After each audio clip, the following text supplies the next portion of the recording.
Hello everyone, this is Persephone. Thank you for subscribing to my channel and showed me that you enjoyed this new content.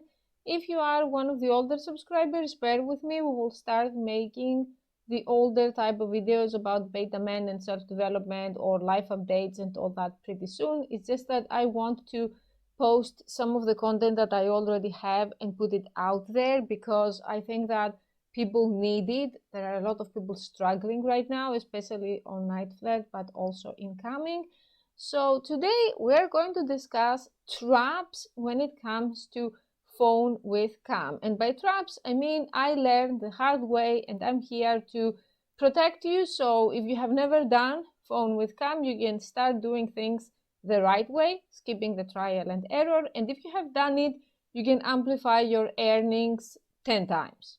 Before you say what the hell am I seeing, I'm just enjoying cursed AI art so much, so I decided to include this image that basically I like it because it's supposedly a tuna milkshake, and it's something that you look at it and it looks fine on first sight, but the more you look at it, the more gross and most bizarre it appears. And it's very similar to phone with cam. That when I started doing phone with cam, it was a time when I honestly suffered from overexposure on night flirt. There was a time where I thought I must have talked to everyone in the platform more or less who wanted just phone and chat.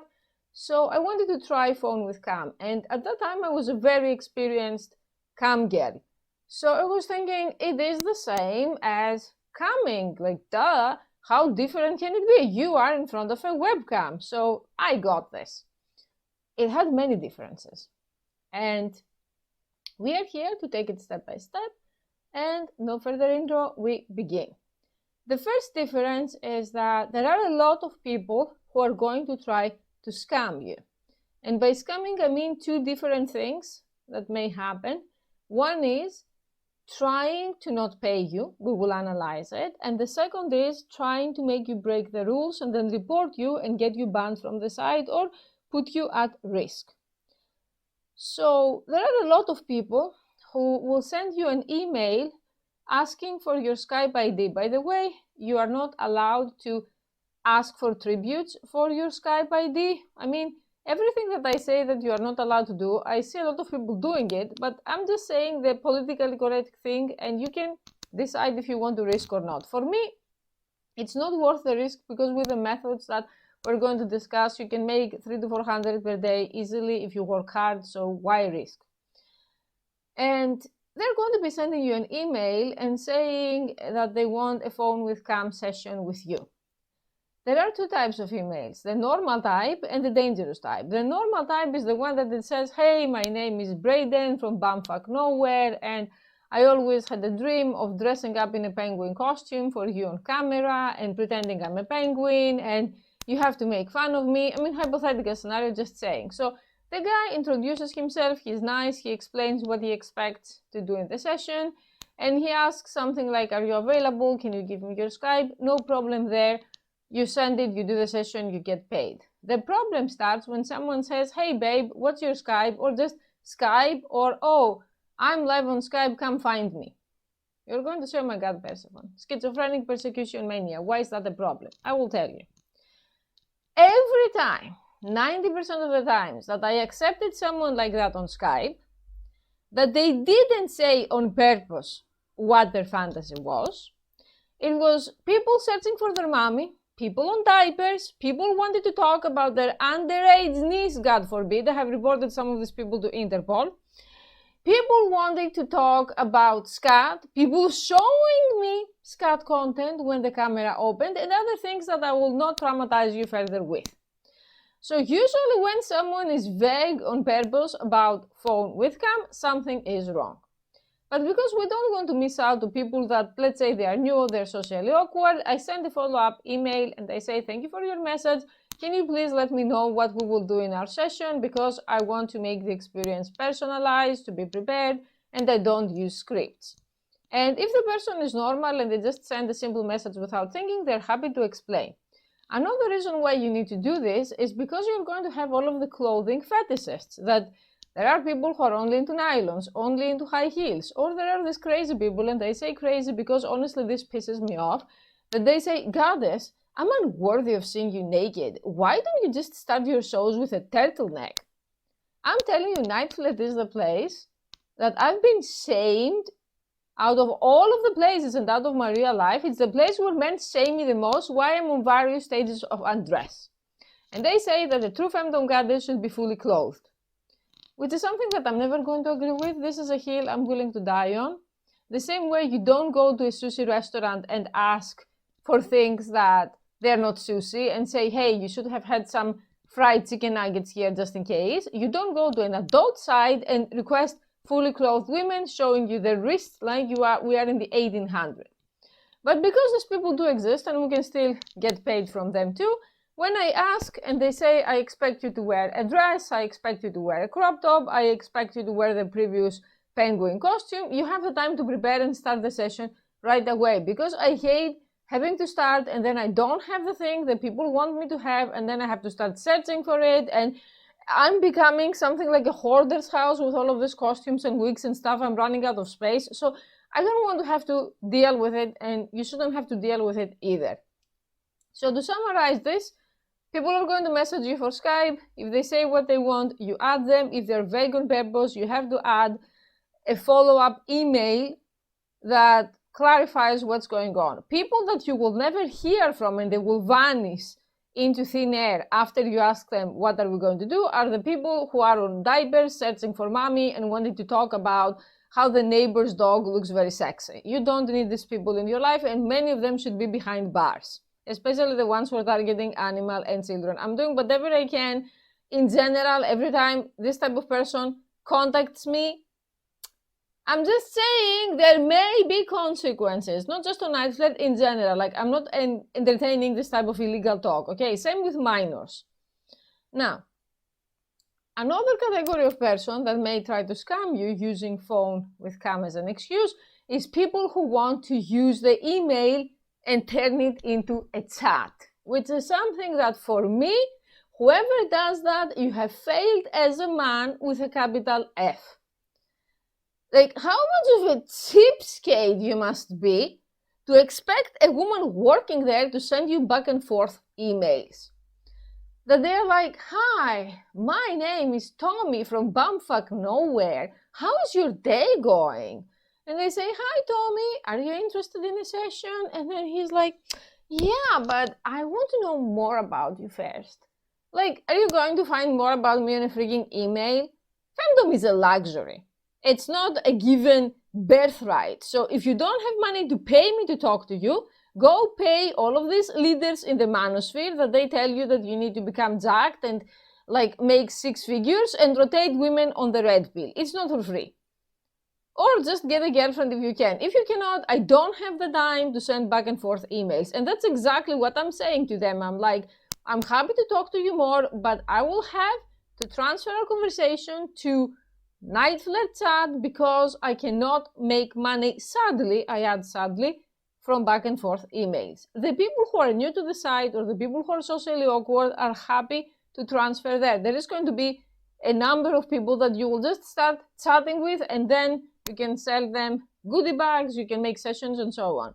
The people that are going to disappear are also people that you never needed because they wanted free chat and they pretended that they want phone with cam. There is also one very specific person who is on my blacklist in general as a person, that he's 44 years old and he's doing the rounds on Night Flirt. I'm not going to mention his username, but if you're a flirter, you know him.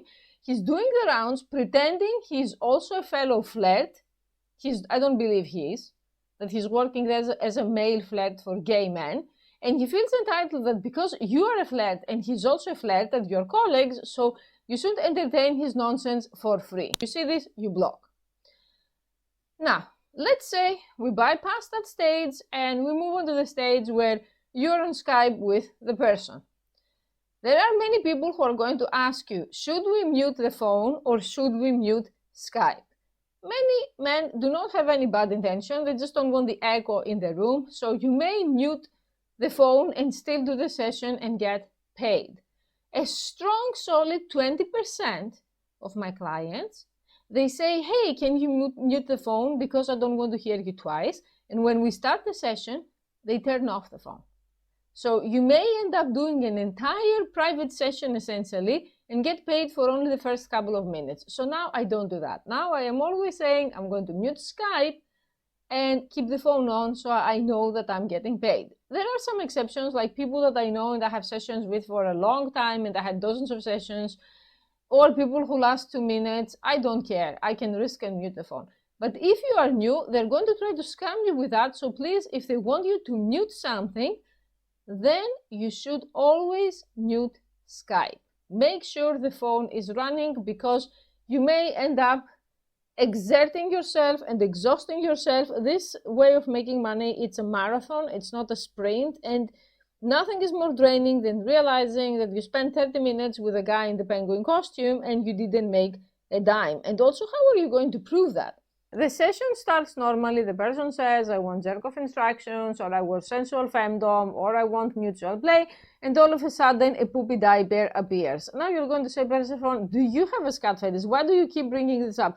Because for some reason I attract people who are rule breakers and they bring their fetish of that type too much in my life. So when this happens, I terminate the session. Like, there are people who are smart enough to know that this is against the rules and most models are going to say no. So all of a sudden it appears in the middle of the session. Goodbye and enjoy your permanent block. There are going to be people who are going to be obsessive. So what I did at first is that I told people, if you're going to be a repeated client, I don't want to add people on Skype, then remove them, then add them, then remove them again. So if we do, let's say, 2 or 3 sessions together with phone, with cam, and just keep you as a Skype contact, and we can just do again. After I started doing this, I would wake up every day to 50, hi, hey, hello, how are you, baby? I'm horny. Nasty videos with their penis out, pictures of their wife without their consent, the poopy diaper picture, and so on. I was like, okay, I'm going to add as a Skype status, I'm only available when my night flirt lines are open. Please contact me then. Thank you, something like that. Exactly 0 people cared about that status. So now what I did, because I had people saying, are you online? Why aren't you online? When are you going to be online? Like, dude, you're not my boyfriend. Go out, touch some grass. What is this? Also, Skype is for sessions. It's not for you to message me. I got many people who were trying to get free chat on Skype. And again, I will be repeating like a broken record. Please message me on email or on night flirt chat, because I cannot make money from Skype chat. Thank you. What I do now is I completely ignore Skype. I have, together with my multiple burner phones, I have multiple Skype accounts, and I feel more and more like I live the drug lord life, the double life, although I don't sell any drugs, I don't even smoke. But it's like so similar compared to the YouTube channel that I watch from former drug lords. So I keep it, I completely ignore the 50 messages, and I just send a message at first when I log in and I say, hi, my line is open now, you're welcome to contact me if you are available. Because you're going to give them an inch and they're going to take a mile. And this is something that all of these things, I know that individually, or you are outside the industry, they may sound very stupid. Oh my God, Persephone, someone send you hi on Skype? Wow, such harassment. And you call yourself a YouTuber. You aren't even used to the simple things. But it's like the Chinese dripping torture, that it drips, drips, drips, 1 drop at a time, and one day you turn insane. Like, imagine this happening day in and day out, morning and night, again and again and again, and after a while you feel that you're screaming into the void, that you are saying things to people, you're establishing your boundaries, and no one is listening. Also, there are going to be a ton of people trying to add you from alternative and fake Skype accounts. Don't accept anyone that you haven't talked to on night flirt. We don't know what kind of predator this person is going to be. A thing that is a great hack that helps me greatly, that is directly connected to what I said on my previous videos of, remember when I said that when you have the square with the information about the client, you should write down a description about them so that you know who they are, so that when they call you and you have no idea who they are. You can remember it was Braden from Zerwater Heights who was wearing pink panties and he feels he's a special snowflake, that kind of thing. You can change the Skype names of the clients to a brief description of what they are into without them knowing. So after you finish the session, you can write, Braden, pink panties, lasted 1 minute, block him. I'm just saying an example. This is very useful because I don't want to flex too much, but I'm very popular there. So when I have 2 or 3 people requesting for Skype at the same time, I'm going to prioritize the person who has something that is first an easy fetish, second, it doesn't last 1 minute, and third, the person who is the most loyal, most repeated client. So you're going to say, Persephone, I'm handing clients with a shotgun here. I can't even get one. What are you even on about? Like, I'm going to have 3 at once. What kind of problem is that? This problem will appear. I'm confident you can make money with my advice. So I'm just saying, change the name right after the session ends and change it to something that you can remember who the person was after the session is over. And also, once a week or so, go through your Skype list and check which people have deleted you and delete them too. Because I ended up the first time with like 800 contacts and I didn't know who is who. And many of them have this habit of deleting and re-adding or disappearing. So I decided that the only people who are going to be permanent on my Skype are going to be of sound mind, normal fetishes, and repeated clients. The rest can go. Just get rid of them because it will become so difficult after some time to doom scroll and see hundreds of names and hundreds of descriptions, and it just tires your brain unnecessarily. So when you do phone with cam, I know that this is a deeply personal and subjective choice, and I'm not going to tell you, do this or do that. But when it comes to what makes the most money, I have to tell you that getting naked and using toys makes far more money, far more fast compared to not doing that. I mean, I know that especially if you do femdom, there are women who choose femdom because it can just include only teasing and you don't have to get naked, or you get naked very rarely. And if you feel comfortable with that, then go ahead and do that. I know that I get a lot of questions before I do a session of people saying, are you going to get naked? Because if you aren't, then they're not going to call me. So personally, I'm this type of people that I never had shame when it comes to nudity to begin with, even before I got into the industry. So I don't care. The only thing that pisses me off is, like I said, people shaming me and saying, why are you wearing a short dress? It should be longer when we are on a literal porn site. I consider that a form of severe mental illness. But okay, I'm saying that because this is, again, subjective. There are people who delude themselves and they think, oh, if I'm not fully nude, it's not that bad. Or if I just tease and I don't use sex toys, it's not that bad. I completely disagree with that. I mean, if you're trying to protect yourself, and if you're trying to not make yourself look like a total degenerate, from my life experience, the people who are conservative, they're going to doom you anyway. I mean, okay, let's say you do femdom sessions and you are fully clothed, and let's say someone from your life finds them 2 years down the road.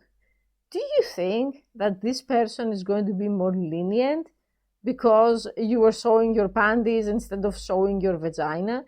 I highly doubt so.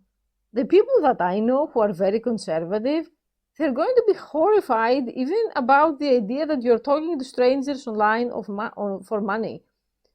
They're so conservative that even if you tell them that you chat with people for money, that you sex them, or that you sell feed pictures, they're still going to judge you. So if you're going to be doing this, I'm telling you, I don't believe in half-assing things in life. Either I'm in or I'm not in. So I was thinking, if I'm going to do it, I might as well go all the way. And I find it boring to be fully clothed and to have to exert tons and tons and tons of emotional labor to actually get something out of it. And I have to make a, last but not least for this video, I have to make a separate video about them, drug addicts and people who are into intox and phone with cam. This is something that is a very slippery slope. I'm going to analyze it here briefly. And I can make a follow-up very analytical video because I have really suffered with these people until we found the balance, and it's honestly dangerous. So there is always this gray zone, both on Night Flirt and on many vids that I've seen, where they talk about intox and stuff, but I think it's easy to risk or to get banned or to do get into illegal territory when it comes to drugs, especially depending on where you are living and how strict the laws are there. Obviously, you never take any drugs on camera, you never appear intoxicated on camera. I don't even need to analyze why, because you don't know what's going to happen and you're exposing yourself. And let's say you're drunk and you say your real name and you dox your address and God knows what else. But the problem is that a lot of the clients will want to do drugs. So what I prefer to do in this case is that if someone wanted to do drugs, they have to do them before we are on the session, ideally. Like, I don't want to see anyone snorting cocaine or self-harming in some way or doing things like that when they are on camera, because I'm pretty sure that a lot of the things that they do are illegal to even watch, that you have to report them, and they are also illegal for the site. And also, honestly, I don't want to watch it. Like, I come from a family of people who are addicted to all kinds of stuff, and it can be extremely triggering when someone is like that. And also, I consider it very, very immoral. You're going to say, oh my God, you're talking about like morals in this video where you said all the other things. Well, yeah, because I think that when you are intoxicated, you lose the ability to properly consent. So that's not something I'm comfortable with. Consent is extremely important to me.